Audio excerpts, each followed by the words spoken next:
Welcome, welcome. Hi, hi. How are you this evening? Oh, good. Good. So glad you're here. Oh, got some more coming in. More coming. Great. Let's let them coming on in. It's so pretty here. I thought nobody's going to come tonight. It's too pretty outside. Well, it's dark now. I know. It's like spring though, isn't it? It is. Fabulous. It Welcome, is. welcome. Hi, everyone. Welcome.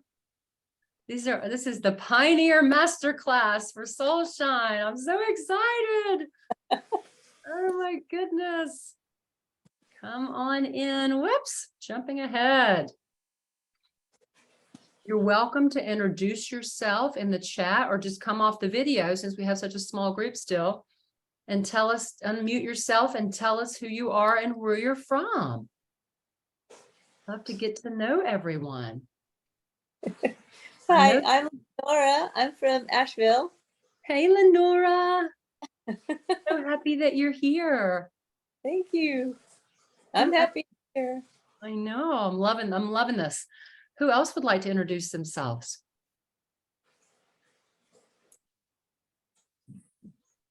I know we've got one that's not going to be able to turn their video on. Oh. Hello. Hi. Yes. Hi. My name is Brandon. I'm from Charlotte, North Carolina. Hey, Brandon. Nice to see you again. You as well. Thank you for the class. We just met in Charlotte this past week. Yep. Wow. Had a fun day, didn't we? It was a fun day. Absolutely. Absolutely. We had a fun day. So we're going to give people just a few more moments. I know this is our Pioneer very first masterclass for Soul Shiners, and I am so thrilled that you all are here. We could have up to 25 or more, so we'll see who comes. We'll see how this goes. Soul Shine has been out of the box now for maybe 7 weeks, 6 weeks. So this is our first time coming together, and this has been a dream of mine for a long time to have master classes with certain themes as well as weekly transformational experiential exercises. So I'm so grateful to you all for being a part of this dream. I see Mason. Do you want to introduce yourself? Hi, I'm having trouble with the tech. Trying. I can see myself over here. I said, hi, okay. Can you hear me? I unmuted it for a second. Okay, yeah. Sometimes it's cell phones, I don't know. I'm like, what did I touch? It's okay. It's okay. Well, if we have a small group tonight, the good news is we'll have a lot of time for questions and experiential healing. So that'll be the good news. And if we have some more coming in, we'll just let them in as they come along. But we'll see where people are putting their energy tonight, and trust the process. All right. So let's go ahead and get started, because you guys are on time and you're ready and rocking and roaring, and let's do it. All right. So we're going to talk about your intention for being here. So if you're comfortable, I'd love for you just to take a moment to close your eyes. I know that most of you that I know are okay with that. So if you're comfortable, if you're driving, like we may have someone in the car, please don't close your eyes. But let's go ahead and close your eyes. And I'd just like you to kind of tune in. I'm going to keep my eyes partially open for other people popping in. Just go ahead and tune in to your intention for being in Soul Shine and being here tonight for this topic. What would you like to get out of it? Just go ahead and allow yourselves to drop inside.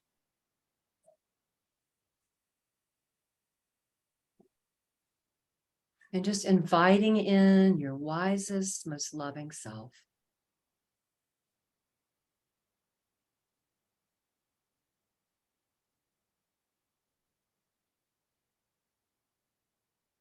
Beautiful.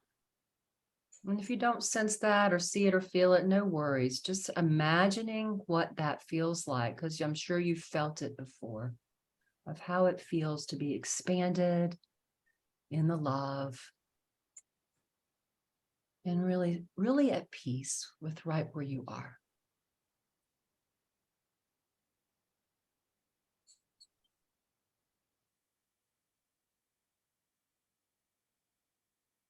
And just tuning into your intention for being here, putting that in your heart, thanking it for coming, and just knowing that you'll have time to get that healing or that answer or whatever that is that you've come for. Or if you're just out of curiosity, that's fine too. And that will be an adventure for you. So tonight we're going to talk about 3 keys to lasting relationships that really, really work. 4 stages. These 4 stages have been the best thing I've ever learned in terms of relationships. And I'm so happy to be sharing them with you, because when I learned these 4 stages, I realized, oh my gosh, I had really been stuck in some of these stages in my personal relationships. And when I got unstuck out of those stages, I was able to free myself and evolve and grow and have a healthier relationship on all levels. So I'm excited to share those with y'all. Then we're going to do some connect rooms so we can support each other. And we may not even have to do that with a small group. So that may be here nor there. And then I'm going to take you through an experiential healing exercise where you can drop something that's in your way that you want to drop tonight. So it'll be a healing experience for you. And then we'll have time for Q&A. So again, thank you guys for being my pioneers. My other pioneers are clearly waiting on the recording. And that's okay too. We love them too. There's a lot of commitments out there. So I told you my intention is to help you drop something. And the reason I have my dog's picture on here is because Lollipop is the dog, my dog that comes to work with me. And she's old. She's like 14 now. And Lolly, some of y'all know Lollipop, and Lolly is such a hoot. Today she got her hair cut and she felt so good. She dropped all this heavy hair and she was running around the house, shaking, feeling frisky. She was like a new person. And it reminded me of my spiritual psychology teacher. She said, our greatest act is to recreate ourselves again and again. And Lolly was feeling like a spring chicken. She was feeling like a new version of herself. She was happy. She was feisty. And my hope for you is that you feel restored and renewed by this information that you get, more empowered, as well as you're able to drop something and let go of something that feels like it's really not serving your highest good, the highest, best self that you have. And that's what all of our master classes are going to be about, as well as you know, those of you who are in Soul Shine, each weekly experiential thing we're doing is about that. So I want to talk about spiritual psychology real quick. What we know about spiritual psychology is that it's all in you, guys. It's all in you. The seed is there. When we get it in the right environments, it blossoms and grows, and all of it is available to you. And so we don't have to go out and hustle and kill ourselves to go get it. When we are in the right environments and we're able to access the right levels of consciousness, it's all there. All the healing is there for you to evolve into your best self and grow and bloom exactly as you're supposed to. So we're going to create those environments tonight for you with your relationships is our focus tonight, and drop something that may get in your way of those, because our relationships are primary to our health. When our relationships are unhealthy, we feel yucky, we feel off, we don't have much energy, we feel out of sync, and it's really challenging to our heart. And it could be challenging to other areas as well, can't it?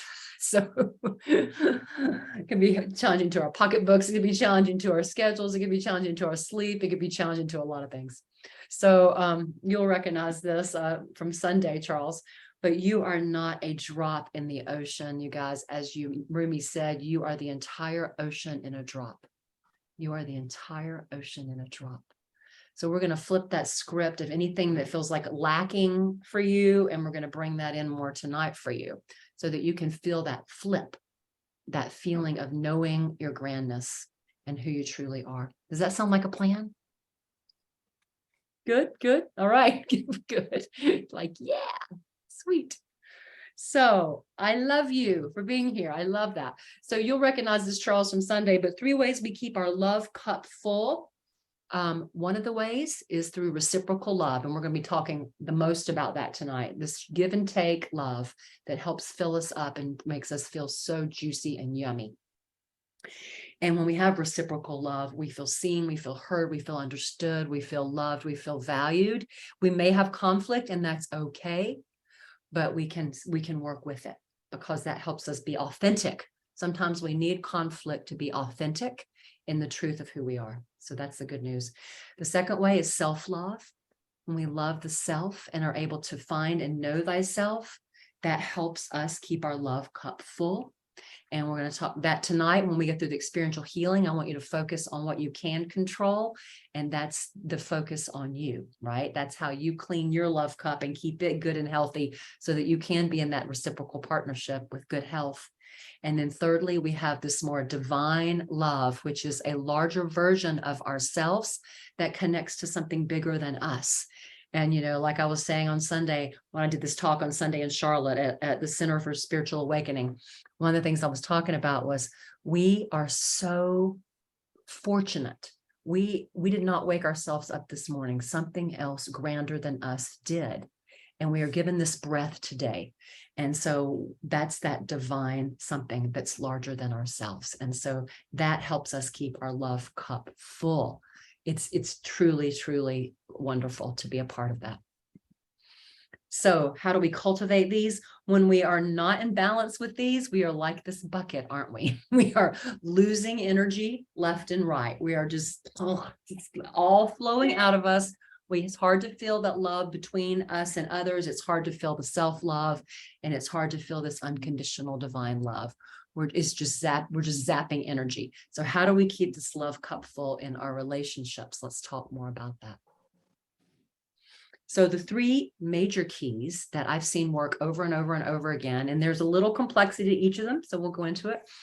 But I've been working with couples for years. And the one thing, of course, we know is healthy communication. Without communication, what is it? Intimacy, right? Into me, you see. So with healthy communication, we listen to understand. We don't listen to get our point over on someone, right? I'm going to tell you, blah, blah, blah. We listen to understand. We also have healthy communication when we share our deeper needs, like this would feel better, or I would appreciate it if, or I can do this, I can't do that. Sharing, knowing where we end and another begins, right?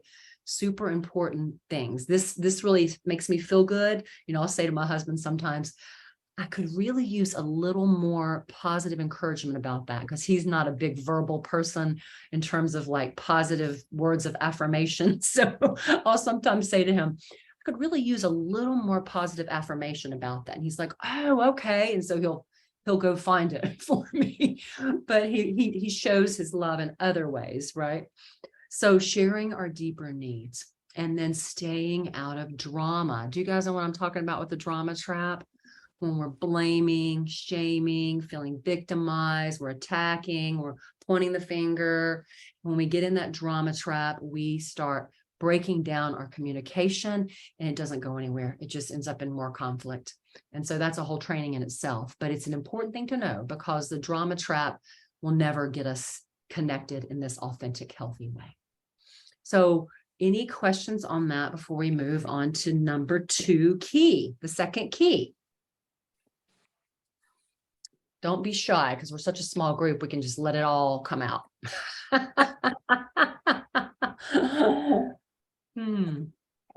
Questions or thoughts? Have y'all experienced difficult communication? Oh yeah. Oh yeah. Oh yeah. And what do you do? Well, what's annoying, I think, initially is you watch it happen the same way again and again. And like, dang it. Yep. Yeah. Wanted a different outcome this time, but I have to say, the meditation practice you recommended really changed a lot of that. Great. I mean, it did. Yeah. So that's not, yeah. We've seen a lot of shifts since starting to meditate together. Mhm. Oh, heck yeah. Yes, I love I that. know. I mean, it's just, it's like, yeah, there's no drama anywhere. Right. Sometimes there's differences of opinion and then, but instead of immediately thinking the other person's an idiot because they don't do it your way, it's more like, I Right. respect the person. Yes. So if I don't understand where they're coming from, if I just ask a few more questions, they can explain to me why it is they think that's the right way, you know. Huh? So when you can make that shift to no, the other person is someone you love and respect Yes. instead of someone who's an idiot in the moment, then Right. it changes how you dialogue. Oh my gosh, that's everything. You just stepped right out of the drama trap. And Yes. when you meditate, you're creating less drama because you're coming from your better frontal cortex of your brain, right? Instead of that kind of reactivity from the back of the brain. So good Yes. for you. You're in brain training and that's working with your communication. I'm so Yeah. proud of you guys. That's awesome. Awesome, awesome, awesome. I have Yes. a question.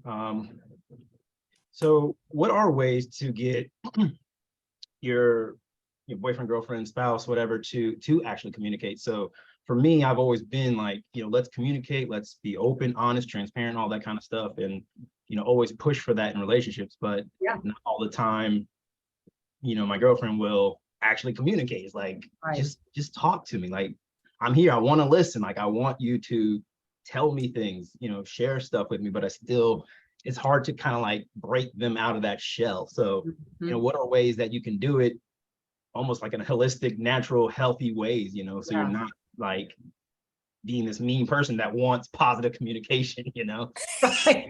You're like cracking the whip. You better Yeah. positively communicate with me. Yeah. Because then you become the not so nice person, right? I get it. I get it. I get it. So have you tried approaching her with I would feel more loved and connected with you if you could tell me how you're feeling right now? I have not. I have not actually. No, I mean, I'm not dating her anymore, but Uh-huh. I do find that to be one of the main things is that fact of that communication. So you're saying just simply in a way like, this is my love language, I would appreciate or love for you to communicate more with me. Well, when you share your deeper need, then they have a chance to practice meeting that, right? Because there's every couple that comes in my office, they're like, they should know this about me by now. I've been with them for blah blah blah blah blah, and we still don't, even after all these years. If it's not our strength, let's say you're in a relationship with someone who's not a natural communicator, right? They're more avoidant and they avoid things as opposed to share them. That's challenging. And so the avoidant person, the more you come at them, they're like this. Here's the avoidant person. And the more you come at them, they're going to go the other way. So the avoidant person, really, you've got to do this kind of dance, right? Because here you are. And so you'll say, say something to them. And if they don't bite, and you'll say, I really would appreciate it if you would share your feelings with me right now. I can tell something's happening. I don't know, whatever, there maybe I don't have any feelings, or I don't want to talk about it, or I don't do that No, stuff. it's not. Yeah, no, it's not. It's not like that. I'm Exactly. fine. Right. Don't take my inventory. Don't counsel me, whatever. Right. Yeah. Right. So then they put their shield up, right? They get their box up. And so the avoidant person's more challenging because they have to kind of drop into the intimacy.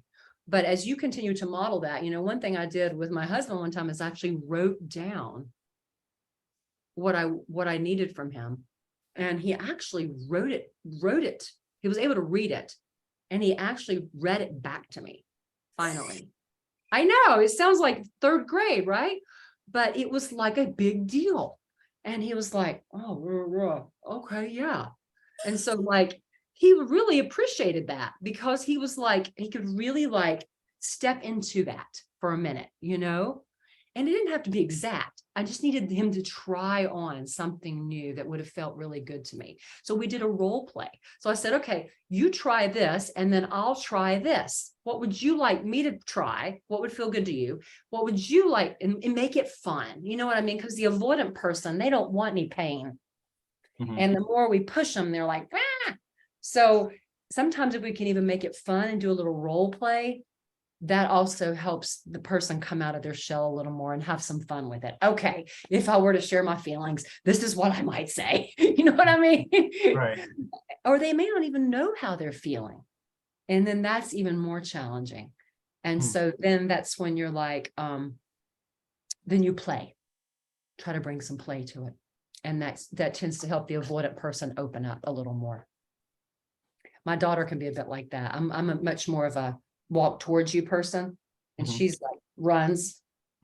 So I'll walk away, and then we find this thing, and then if I make it fun, she'll like come back and be like, oh, bing, bing, bing, bing, you know, and then we're having this playful dialogue, and then she starts to share, and she doesn't even know it, but she's spilling the beans, you know. So it's an interesting art, isn't it? Communication is an interesting art. Another thing I do give my couples, I'll give them a literal sheet, an exercise where they can look at this exercise and they can do it exactly. So I'll give them the steps to do it, and they put a blanket over their legs with each other. And so one of the people will start and be the communicator, and one will be the listener, and then they'll switch. And so that also gives the person that's less communicative a chance to have some guidance on what to say, and it asks them questions, and they may feel vulnerable, but it gives them some structure, and it actually really helps. Is that helpful? No, it absolutely is, and definitely a new perspective. So yeah, those are just some ideas off the top of my head that I've used that have worked. And then so staying out of drama, right? Because if we get to persecuting them or feeling victimized by them because they're not showing up in the way we think they should or less, then it becomes this power struggle. And then the communication starts to kind of, right? And sometimes it does take a therapist to break through that for the couple and really get to that center core where they can really start doing a new dance with each other. All right, number 2. Keep your focus on what you can control. Know thyself. So this is a big one, right? Because how many of you have tried to control someone else before? Not me. Lenore said, no, not me. She just raised 2 hands. Right. That's right.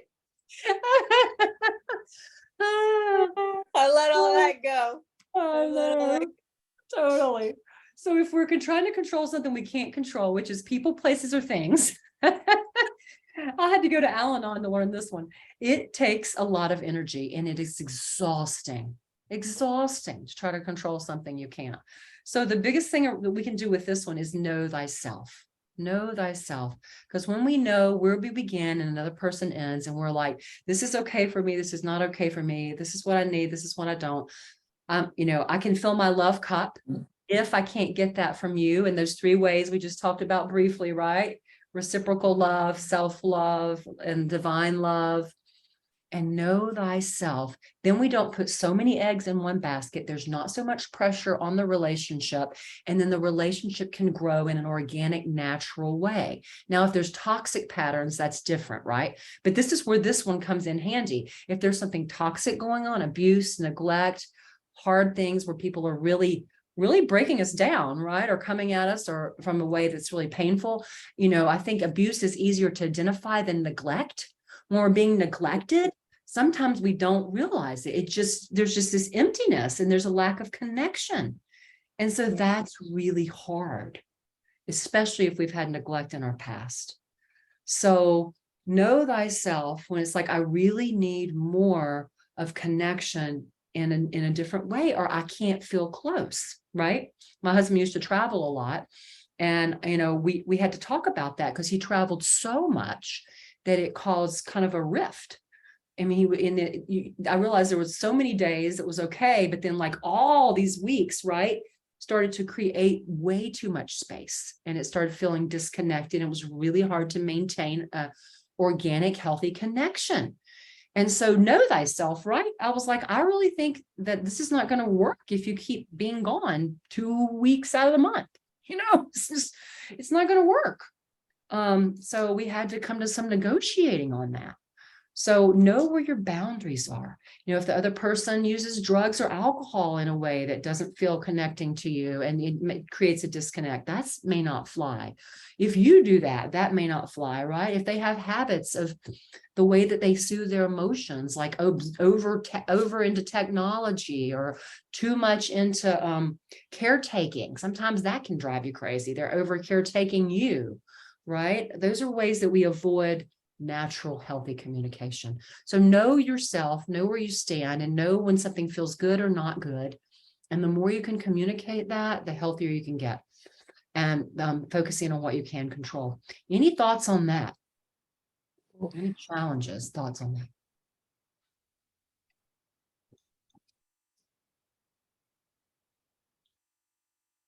Sound fair? I think that's absolutely true.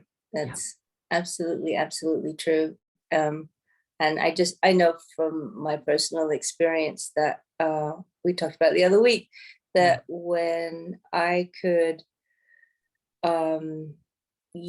really just work on what I needed to work on, and keep myself strong and in my center. And what other people do is what they do. But what's interesting is that when you find your center, they kind of like they they kind of come along. It was kind of And attractive, next thing, isn't it? we're all evolving to the next Yeah. thing. It's pretty So- attractive when you're in your center and So power. yeah, it's a really different thing. Yeah. Yeah. You become more like, honey, what's the bees to a honey or honey to a bee or whatever. Like, yeah, they're kind of flying towards you when they Well, feel. Yeah, and if you think like in certain relationships, the things that cause things to go awry are when people there isn't the harmony because they're not feeling safe or comforted or getting what they need, and so and when you show up needy with your needs, it's just like it's all neediness. But when someone's there and they can just be be more present, be more calm, it helps that other person feel safer to come out of their wherever they are. So yeah, it changes things. You think I can just control this person and make them do other things and that'll fix everything, but it's a completely the other way around. Really is a quantum flip in what we learn in childhood, isn't it? Yeah, it is. That's beautiful. Thank you for sharing that.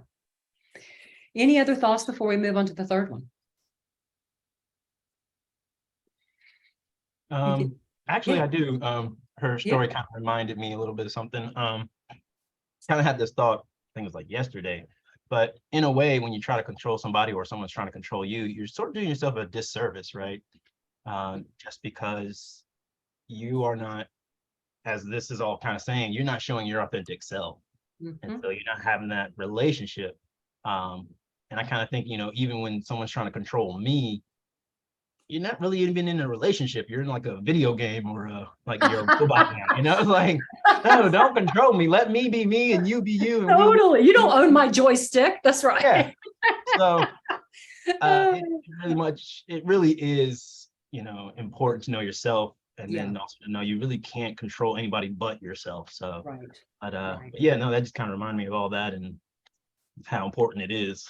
Oh, it's vital, because I don't like to be controlled or told what to do in any way, right? But if someone's loving and caring and creating a safe environment for me, I will just bloom towards that. Yeah. And being honest. I've had relationships where people are neglectful and they don't tell me what they needed. And then all of a sudden they're over and I'm like, what happened? Why didn't you tell me? That's painful too, right? So we got to have this balance of sharing and holding space. I like to look at it like this, holding our hands open. People can come and go in a nurturing way. And we're clear still, but we're not this and we're not this, right? We're not this clingy and we're not this, right? Right. So it's like, it takes a lot of presence to help, like, really be like this. Yeah. And say, I'd really like you, invite you in here, right? Into this space. And because they can feel it. People feel it. If you're going to abandon them by like this, or if you're going to overtake them by some kind of agenda and control agenda, they're going to be like, whoop, their nervous systems are going to do their thing, and they're going to run from you, or they're going to push it back. So people's nervous systems are very, very particular if they've had past trauma, and they can feel that, they sense it. You're going to either like, bring them into this agenda they're not interested in, or you're going to either somehow say something they don't want to hear. Yeah. And it's hard. It takes a lot of courage to be in a relationship. Bottom line, in any kind of relationship, friends, family, and in a deep relationship, it takes a lot of showing up, and love and commitment and passion and care. All those things are vital. So thank you for that. So thirdly, we have to have a commitment to growth enough. Doesn't have to be the same, but a similar enough vision about what we want for a partnership or a relationship of any sorts, friendship included, to last enough. So it just has to be similar enough value, right? It doesn't have to be exact by no means. We can have close relationships with people who are very different than us. But I'm talking about there has to be similar enough vision and growth where it's just not so hard. Does that make sense?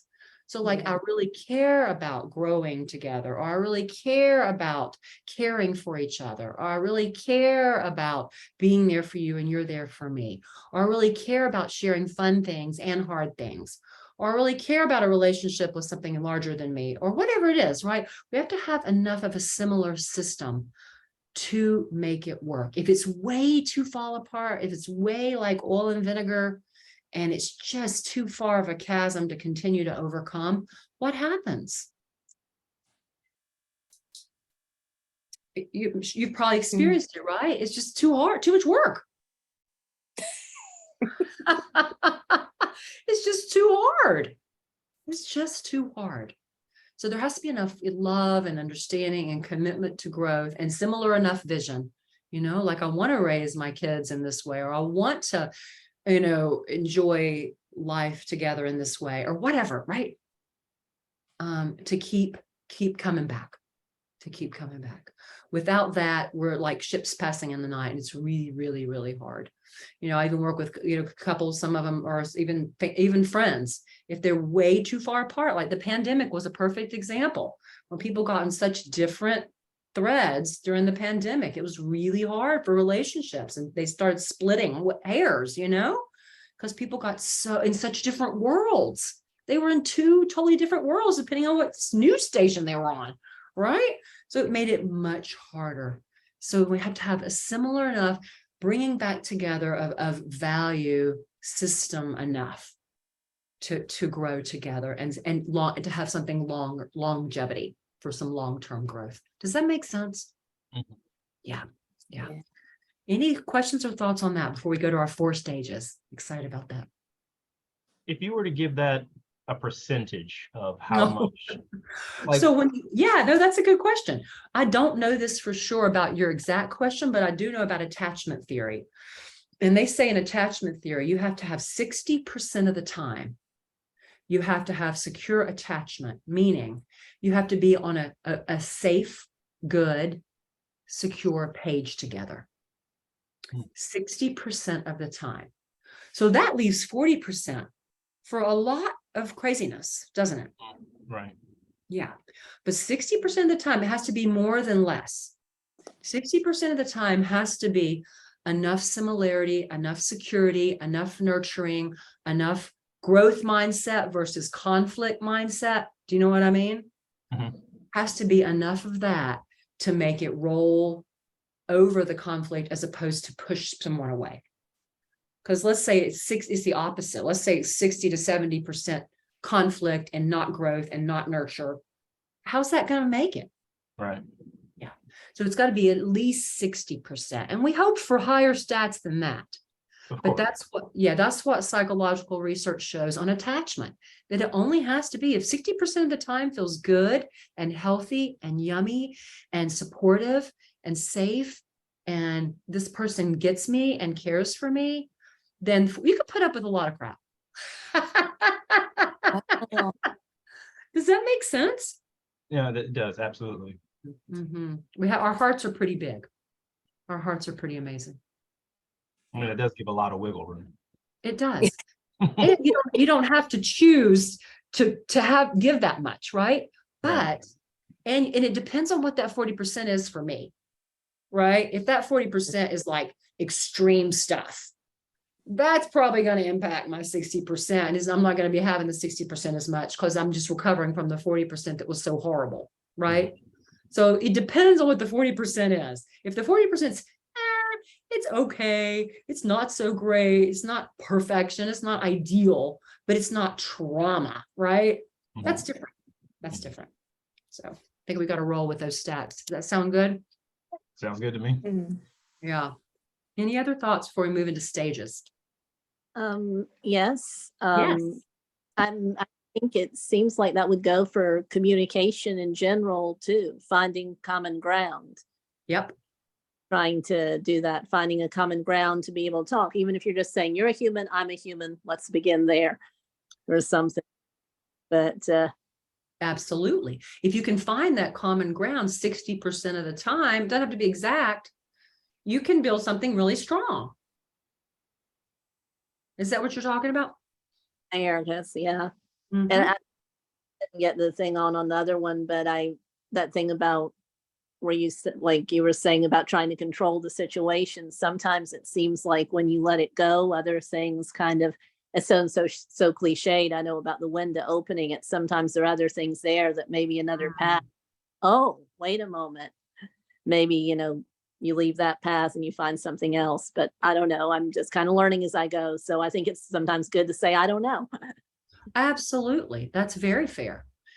I talked about the 3 love cups earlier, and, it reminded me of one time my husband and I we got in this place where I was like, I don't know how we're going to get through this.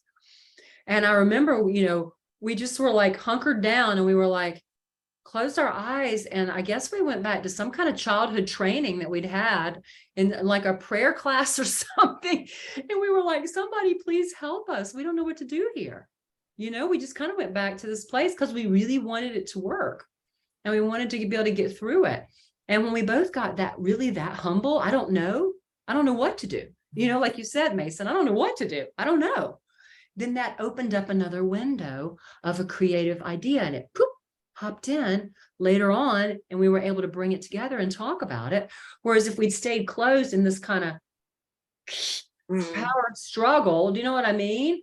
Or if we stayed in this kind of looping that we were doing, we weren't going to get anywhere. And we're both like first children. So we both kind of are oldest child in the family. We're used to being in charge, so it was challenging. We both got in this, and it was good to just drop and say, I don't know.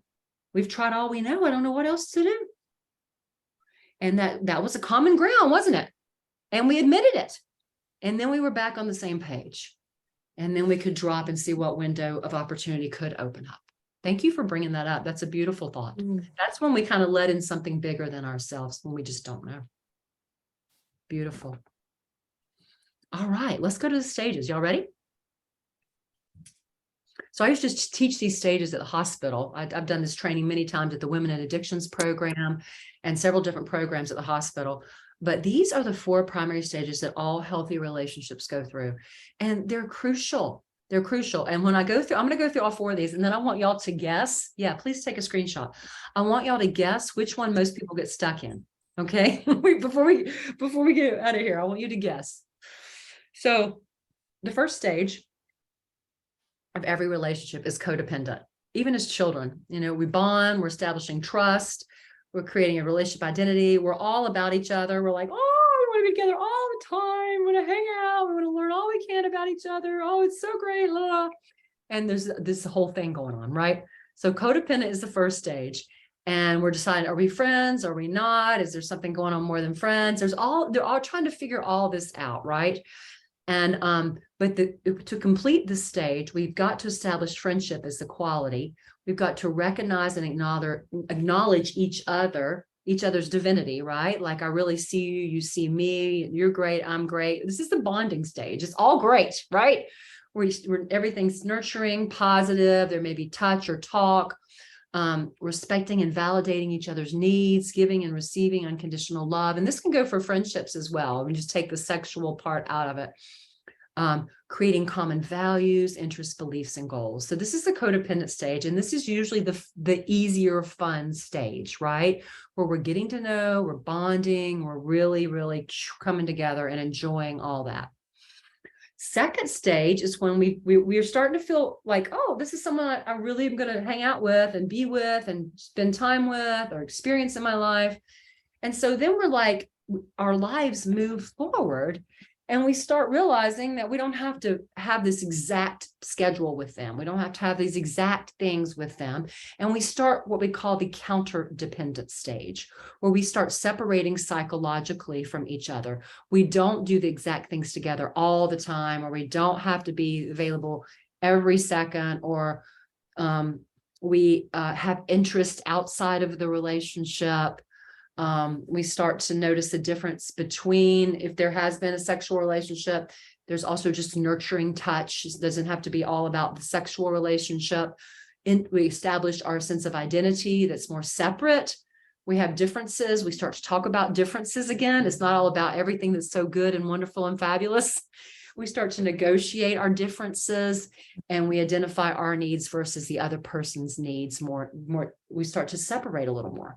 And this can be very scary for couples, by the way, or even friendships, because they're like, does this person not like me anymore? What's going on? It can be a really challenging stage for people to get through, but it's very, very, very important because we can't stay in this codependent stage forever because it's just like this, right?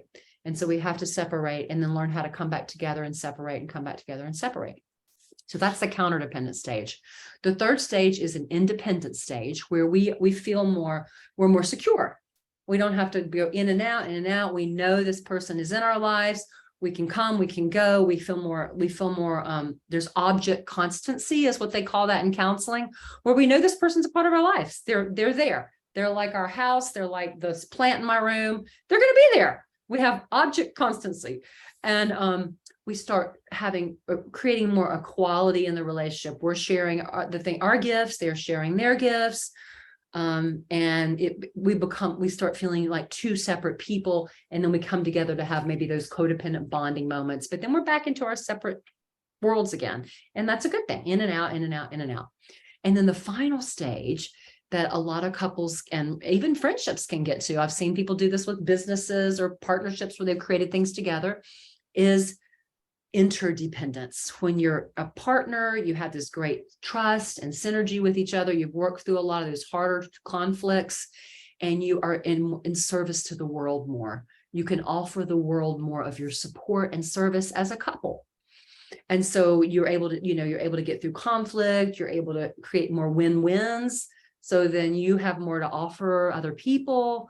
There's this sense of something larger in your relationship that feels important, that maybe there's community service you do together. Maybe there's a sense of you're raising a child together and that's bigger than you. Maybe you have animals together. Maybe you take care of a home together. Maybe you're part of a cause together. But you have mutually focused and supportive goals, and you're doing things together, that you're outpouring. Your love cups are full. You've worked on your own issues and you're outpouring out into the world as a unit more. Isn't that beautiful? So that's the interdependent stage. And as we move through these stages and we go back and forth between them. The codependent and counterdependent ones get less intensely focused, but they're there. They're that initial bonding that created all the trust to begin with. And we work through a lot of those big conflicts. Can you guys recognize these stages? Yeah. Mm-hmm. Which one do you think is the hardest one for people to get out of? Or what do you think is the most challenging one? To get out of? Or where do you think people have the most Or conflict? to move past on? Oh. Yeah.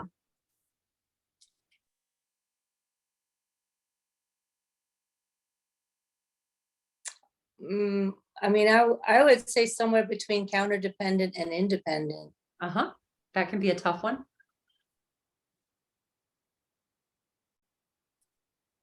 Any thoughts? Anybody else?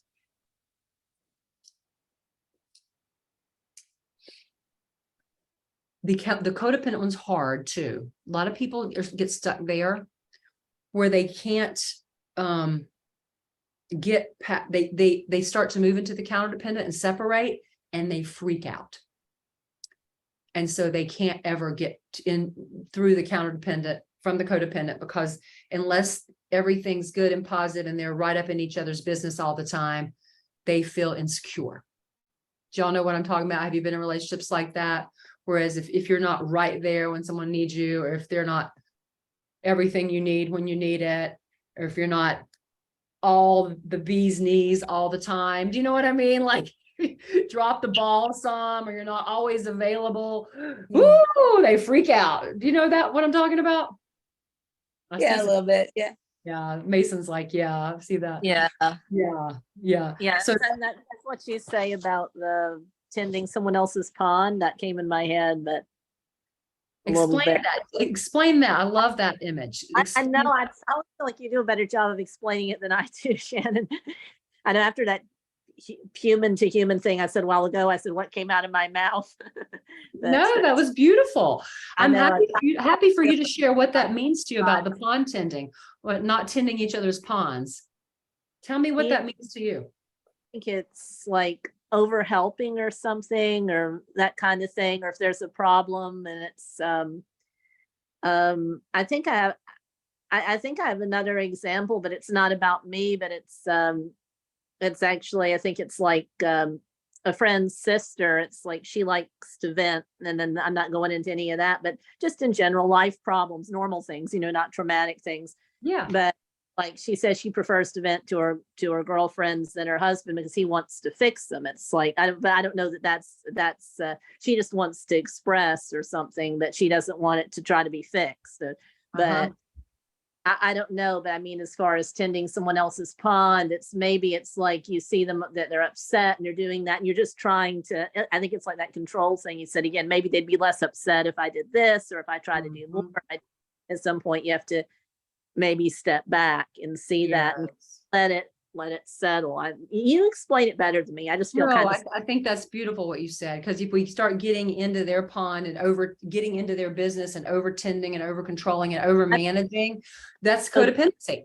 That's a perfect example. Yeah. Like, we don't trust that they can do it themselves. They've got this, right? And if they need our help, they need to let us know. Yeah. Beautiful. Yes. Like, that's what came into my mind. I know, I guess codependent can be like another way too, feeling like you constant, like need help, or you're always, but I always tend to think I don't want to ask too much of people. I try to think the other thing. I said, I don't want it to be too much, or I don't want to. Oh, so yeah. So codependent can also be like, you're not even allowing yourself too much, because codependent, well, let me get into this, because I think this is going to make this more clear what you're saying. I'm going to get into each of them very briefly, and then we're going to do a healing exercise before we go. Sound good? Sounds good. Amazing. Gosh, I'm glad we didn't have more people. I could go on and on forever. This is so fun. So codependency is like this: lack of a sense of self, the chameleon who blends in, right? And sense of abandonment, maybe, or either control in childhood. They needed more control sometimes. And it feels out of control because the codependency is often trying to tend somebody else's pond, tend something that they can't control, right? Trying to fix something that they can't really fix. And so this lack of sense of self, and going back to the self and being like, whoo, I've overdone there. Does that make sense? I'm starting to feel resentful. Maker too, trying to make peace at any cost and that kind of thing. I think it goes on. Yes, over sacrificing your peace of mind to get their pond to feel good. Beautiful. That's a perfect example. More questions, counter dependence, but I'll let other people talk on that. No, that's beautiful. Thank you for that. That was it. So counter dependency, people look, when you're in that stage, if it gets to be too extreme, there's always on the move. It's more the avoiding, always on the move, addicted to activity. Promotes, I'm fine, I've got this, I don't need you. It can push others away out of fear of being crowded. The masculine version of this, because we all have masculine and feminine in us, looks like being too tough. I don't need support. Right? That's counter dependent. Or it may manifest in a false sense of self, like I become who you need me to be in a weird way. Do you know what I mean? It's not really my authentic self. And it also can be challenging to work with in counseling because people want to avoid any kind of vulnerability. They're kind of like this when they're encounter dependent. I don't need anybody or anything. And then they end up, sometimes the counter dependent and the codependent, and if they're stuck in those places, they end up in relationships together. And one's more codependent, running towards, one's pushing away, and you have this crazy dance, right? And sometimes they switch roles. And then so I don't need you now. Do you know this one? They can flip? Oh yeah. Oh yeah. Oh, Oh my gosh, that's confusing. Yep. Sometimes the counter dependent becomes the codependent and the codependent becomes the counter dependent. No. I know. Isn't that crazy? what So about remember, they're not bad or good. They're just a stage, but we don't want to get stuck in them because then that's just so limiting, right? So limiting. what about So- uncondition in the counter dependent, where someone I never heard the term until fairly recently in working with you, but I thought it like an unclear communication where somebody in a counter dependent asks for something, and then when it's provided, that's not what they asked for, and that was yes. They ask for what they need and it's provided and then they strike it down. yeah, no, that's not what I asked. They ask for something and they say no, it's not that, or no, Wow. don't something. It's like Yeah, they won't receive. That's counter dependency. like Yeah. counter dependent. I think I'd heard it in relation to that. So like a counter dependent relation to conflict and Yeah. communication relationship, that kind of thing. Yeah, Okay. you can't please them. Yeah. That's exactly it. Because they're resisting, pushing away. I'm tough. I don't, that's wrong. Well, I've got this. Yeah. Like maybe they push away, but maybe they could ask for something, not be happy with no, that kind of. But What that's if you- that's not another there? form of pushing away, don't you think? Yeah, it is. It is. Yeah. So No. were they asking in a weak moment? What's that? How did that start? I know it happens to more than me too, or something. And so I'm just figuring because the codependent, but I hadn't heard of the counter dependent until Yeah. this year. And so I'm just trying to wrap my mind around it. That's Yeah. all. Yeah, they're often pushing away or acting tougher than they really are. And they can be very crafty with how they push away, feeling that intimacy and feeling that deep love and care. Yeah, it's very vulnerable. So that's the counter dependency stage. And we hope we grow through that. That's our hope. We don't want to just say, I don't need you, but I want you, right? I want you, but I don't need you. That's healthy, right? We get to that stage in a relationship where I want you in my life. I don't need you. But let's move on to the next stage, which is the independent stage. Yay, they've made it through the codependent, codependent. They have figured out they can be on their own self-sufficient. They're together as a couple or either as dear friends. They need to let go of the extremes of the codependent or codependent, and they can celebrate each other's differences and who they are. And they've created enough nurturing where they've got that good 60% we were talking about earlier. That's the independent stage. And that feels really, really wonderful to be there because there's a secure attachment created at that point. And then if they want to go further on is the interdependent stage, which is you and your partner become more together than you are separate for the world. And you can be of service to the world, not just to each other or your own self. And that's a beautiful thing, isn't it? We don't often see relationships like this. And it's a beautiful thing to see. Beautiful thing to see. So let's do a healing exercise. Any questions on these stages? We're not going to do the connect rooms because we've gotten to connect so much. This is awesome.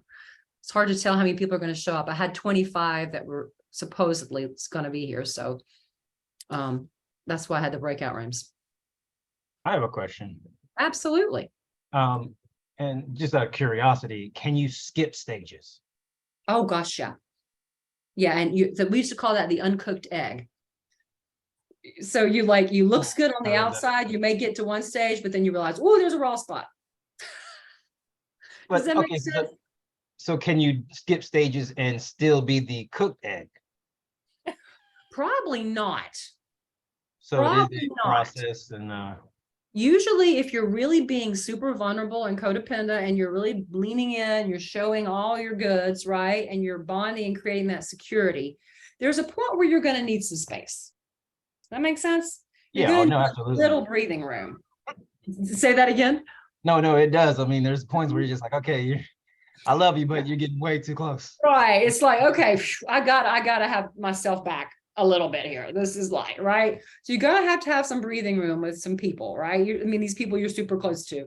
And then that could be very threatening or not okay, or it can be lots of things, right? It usually brings up a host of stuff. And if you work through that well and healthily, then you can move into the independent stage and you've created a secure attachment. Is that helpful? Mhm. Yeah, but if you jump from like bonding to it's all good, I'm wondering what that would do. Mhm. My thought is that at some point something can ooze out, and that's okay. It's not an exact science. Does that make sense? I Yeah. mean, yeah. I guess I was also looking at what if, you had this ideal communication where, you are open and vulnerable, and say it's like the first two.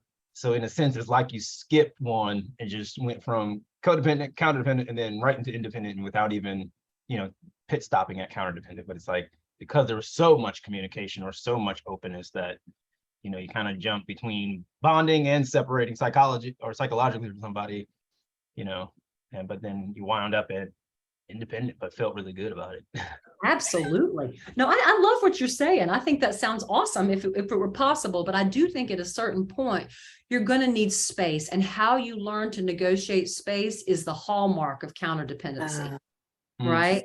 Yeah. How you learn to negotiate space is going to either make or break the relationship. And if you learn to negotiate space in a healthy way where you both feel good about it and you still feel like you can get your needs met enough, then you're going to land in the independent stage. Because space is threatening, and it brings up all our old trauma and drama and all our insecurities. I never thought about that. Yeah. Mm. So at some point, because codependency, there's not a lot of space. It's just not. And with counterdependency, you've got to negotiate space. You can't just stay up each other's rears all the time. You just can't. So it's a learning curve, isn't it? Absolutely. Yeah. Thank you for that question. That was really good, because that allowed us to talk about it in a different way. I appreciate that. All right. So think about something that you want to drop in terms of your relationships. We're going to do a mind, body, spirit tune-up here before we go. And we've had some time for questions, so this is awesome.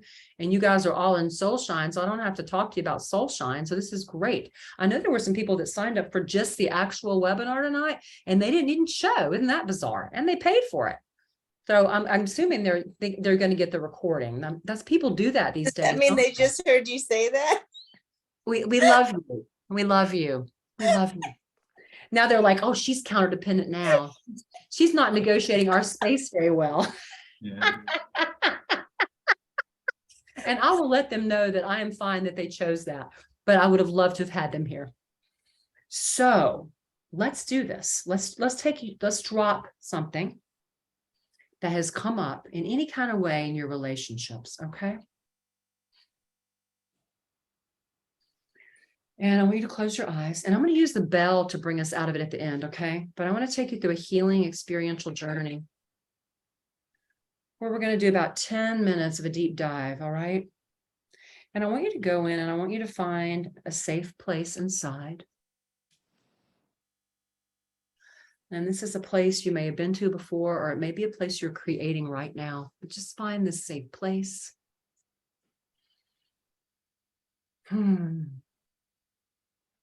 Place where you feel safe. You can just let go. Just really let go.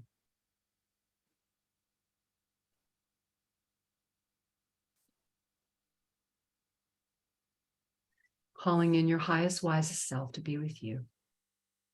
The part of you that knows what's best for you. And your spiritual essence. Calling that in.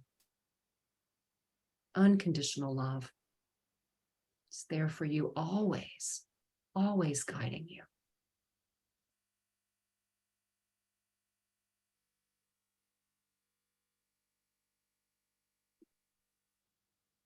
And just notice what is one thing that you learned tonight that you'd like to drop, that you just feel like comes up for you in one of these stages, that you just would like to say, hey, that trigger, that thing that bothers me in this relationship or that relationship. I just really like to transform that.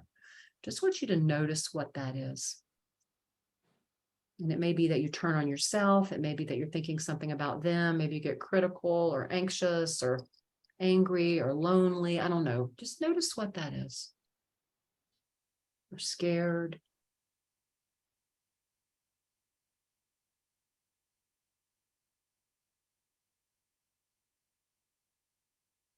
And I want you to notice the story around this feeling. I want you to notice the story.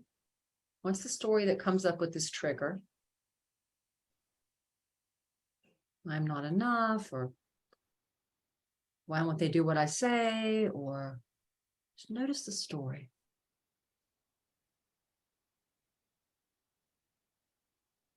And I don't say story in a way to minimize it. There could be some truth in it. I just say, notice the talk, the self-talk around it.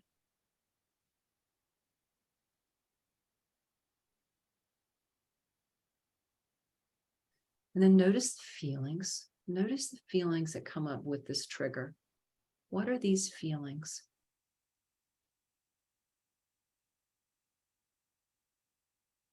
Is it hopeless or helpless?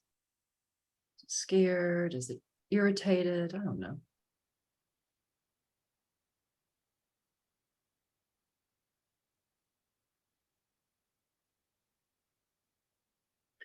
And then I want you to notice where in your body you feel this the most. Where in your body do you feel this trigger? Just notice.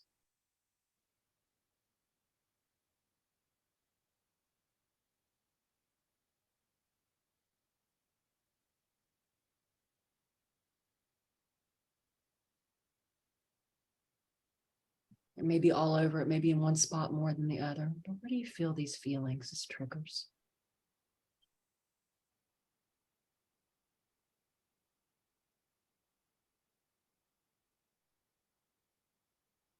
And last question about the trigger. Is there a memory that comes to mind where you had a similar trigger? Is there a memory that comes up around a relationship where you had a trigger like this? It just felt, ugh, like no wonder I feel this way, right? This hurt.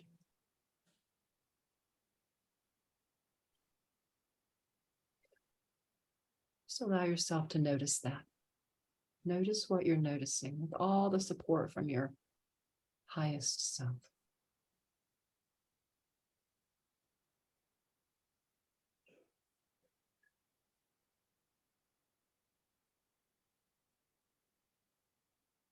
And when you look at that trigger or that memory or that feeling in your body, if you don't know all of them, just go with what you've got. If you could cry out what you really needed, what does that part of you need instead of that trigger? What would you say? What do you really need? Do you want peace? Do you want connection? Do you want love? Do you want joy? Do you want freedom? What do you really need? Do you want confidence? What is it? Trust? What do you need the most?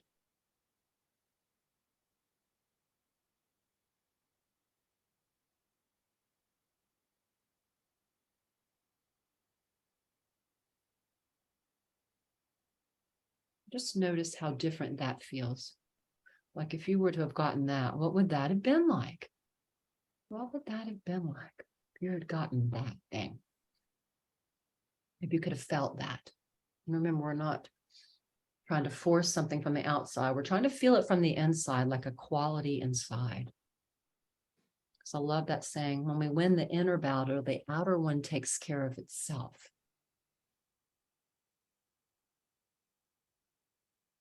So what would that have felt like if you'd really gotten that thing you really deeply wanted?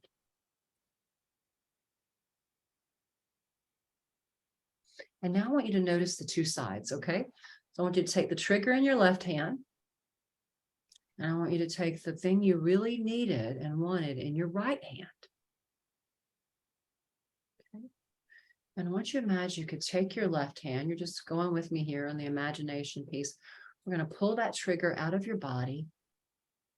Let it take a shape or color. What does that look like in your left hand? What does that trigger look like?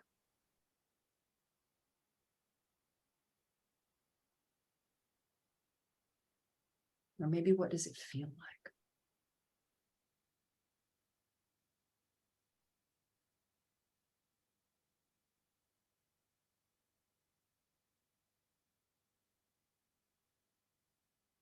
Is it heavy, dark, dense? Is it sharp? Is there a color? I don't know. Just notice. What does that feel like? You got that in your left hand. And then I want you to look at the other side. Remember, we talked about what you really needed. Was it peace or joy or connection or love, or what was it? And I want you to notice that. That's still in your right hand. That's still there for you. I want you to ask that trigger, is it willing to try something new? Is it willing to try something new? Because we really want to help you get from the left hand to the right hand, right? We don't want to get rid of the old one. We just want to try something. Is it willing to try?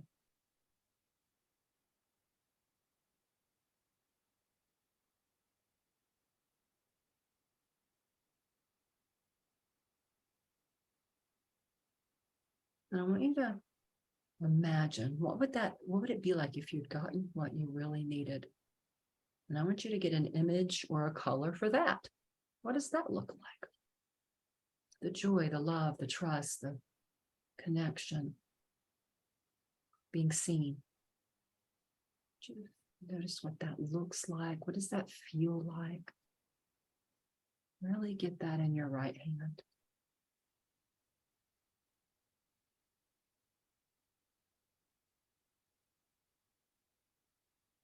Is it warm or light or bright or I don't know. Just notice, what does that look and feel like, that new way?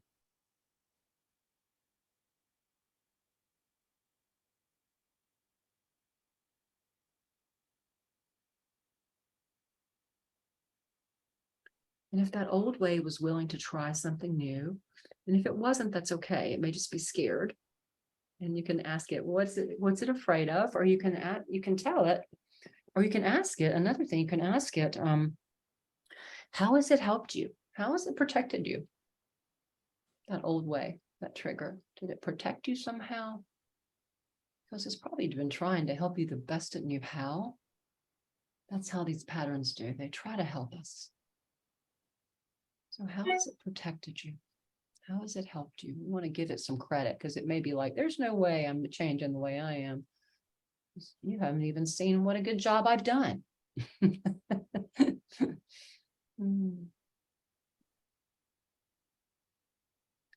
So just asking it, how's it helped you survive?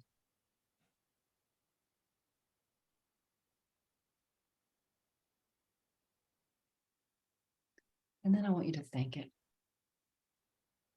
I want you to thank it for helping you survive. Even if you felt like, gosh, I can't thank this. This was not pleasant at all. I want you to ask your highest self to help you. Thank that old way for helping you survive.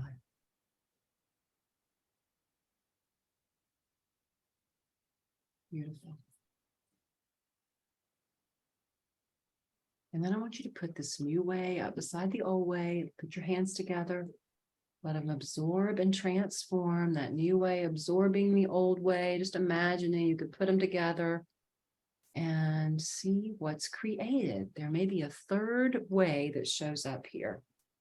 Third image or a color or a feeling.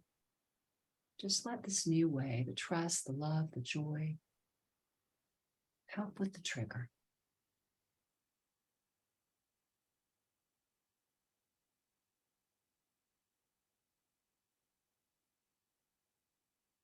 Bringing the images together.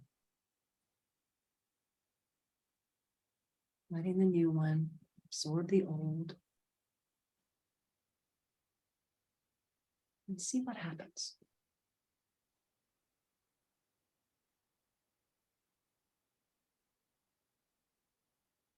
If they're kind of dancing together and they're not quite sure what to do with each other, just ask for help from your highest self.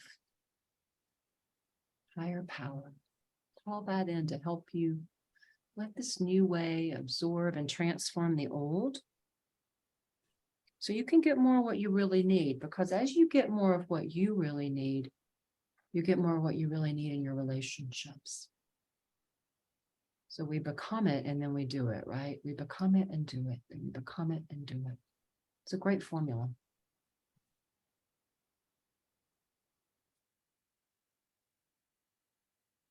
So noticing if there's a new way emerging from this new way and the old way, thanking it for coming. And I want you to breathe in this new way, breathing it into your body. Breathe in this new quality, trust or love or joy or freedom, breathing into your body. Out with that old, in with the new, out with the old, in with the new, and out with the old. Beautiful. Notice how your body feels.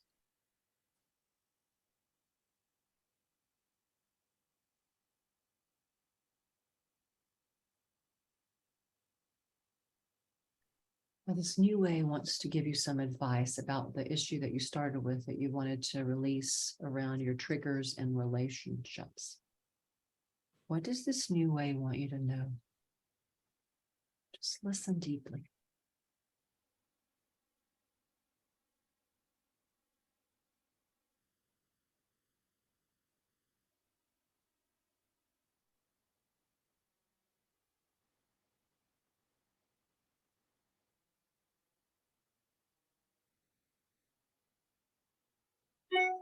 Just take a mental note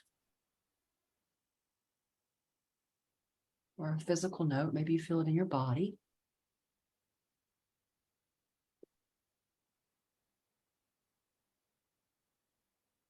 Thanking this new way for coming.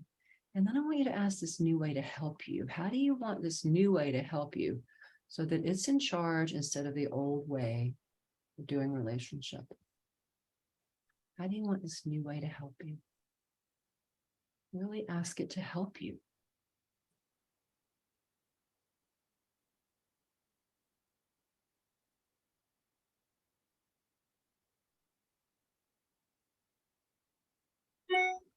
Sorry, that dinging is happening. I will stop that next time. I apologize.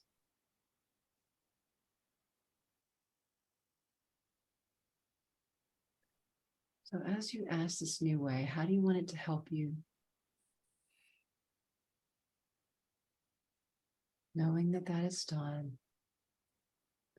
Taking that back to your safe place where we started, giving your new way a place of honor in your safe place. Put it up there. Know it's there for you as a resource. And I love to end all my processes with this. May all the cells of your body know you are created by this new way. You are surrounded by it. You are supported by it, and you're growing into it every day. Every day. It's there for you. And as you feel ready, taking a few long, deep breaths from your toes to your head, breathing in and out. Breathing in, out, and breathing in and out. Beautiful. Now we use our breath because it builds the circuitry for new things in our life. So that's why we breathe, use a deep breathing, because it brings in new circuits for these new levels of consciousness that we want to come from. So beautiful, beautiful job.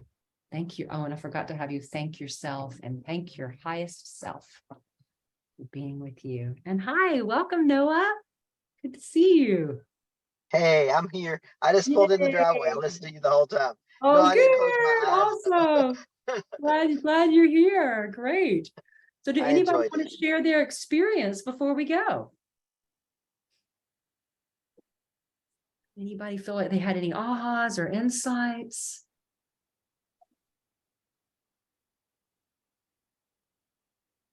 Not mandatory. Just wondering if anyone wants to share.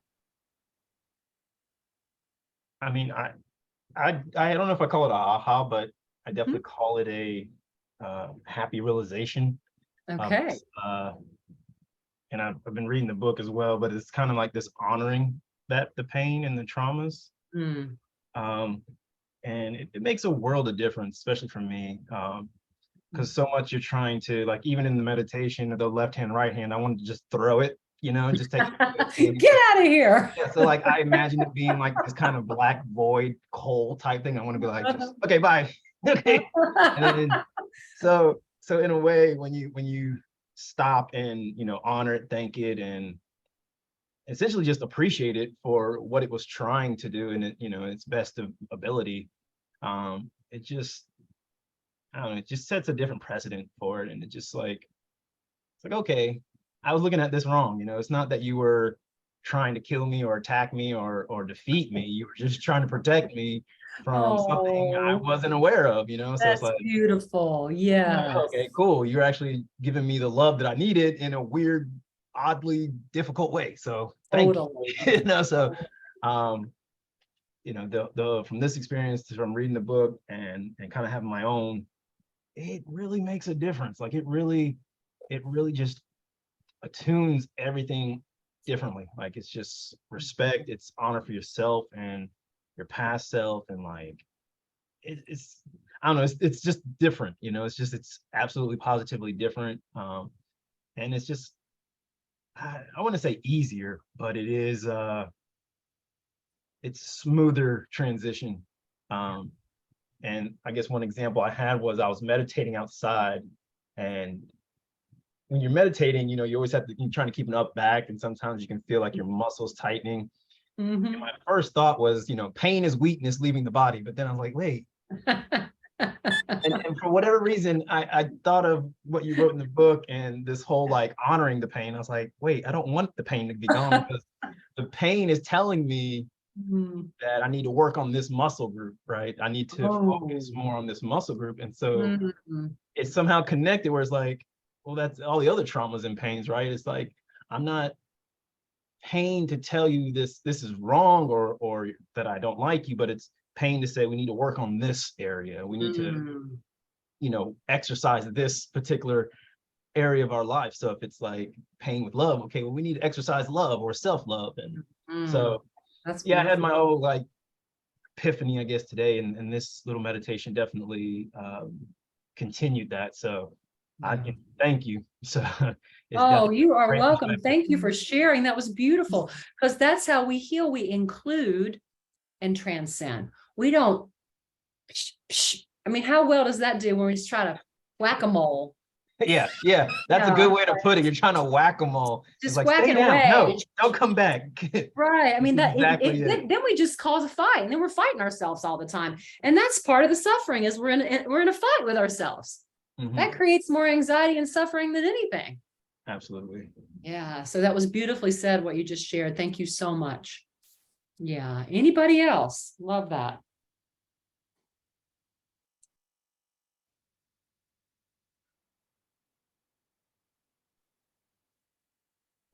No, I know you were driving and didn't get to really do the process, but anything you wanted to say, since you were able to see you now before we go, about any thoughts from the whole time together tonight?